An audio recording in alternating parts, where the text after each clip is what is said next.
អំពើល្អញោមធ្វើឲ្យច្រើនប្រព្រឹត្តឲ្យច្រើនទៅ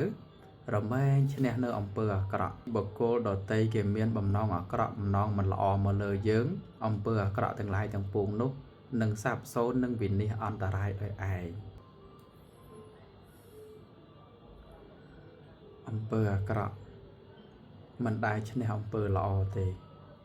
ញោមញាតិញាតិញោមបងយើងខំធ្វើតែល្អទៅបងយូរឆាប់អំពើល្អផលល្អនោះនឹងផ្ដល់មកឲ្យយើងនៅថ្ងៃណាមួយប៉ុន្តែគាត់ថាញោមញាតិពុទ្ធសាសនិកជនយើងដោយច្រើនគាត់សម្គាល់ខុស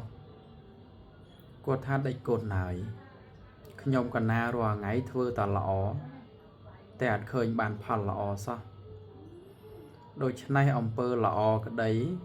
អំពើអាក្រក់ក្តីមិនមែនយើងធ្វើភ្លាមវាឲ្យផលភ្លាមទេវាប្រៀបធៀបដូចជាយើងដាំបាយទៅចោះញោមញាតិយើងមិនមែនដាំភ្លាមបាយនឹងវាឆ្អិនភ្លាមអីវាត្រូវប្រើពេលវេលាយ៉ាងណាមិញកម្មៈអំពើល្អអំពើអាក្រក់នេះពេលខ្លះក៏ត្រូវការប្រើពេលវេលាដែរទើបបានផលដូច្នេះសរុបមកវិញថាអំពើល្អញោមធ្វើឲ្យច្រើនប្រព្រឹត្តឲ្យច្រើនទៅរមែងឈ្នះនៅអំពើអាក្រក់អ្នកដតីបុគ្គលដតីគេមានបំណងអាក្រក់បំណងមិនល្អមកលើយើងធ្វើតែល្អទៅអំពើអាក្រក់ទាំងឡាយទាំងពួងនោះនឹងសាបសូន្យនឹងវិនិច្ឆ័យអន្តរាយឲ្យឯងបាទណានឹងចូលរួមចែកម្លែកធម្មទានប៉ុណ្ណឹងប៉ុណ្ណា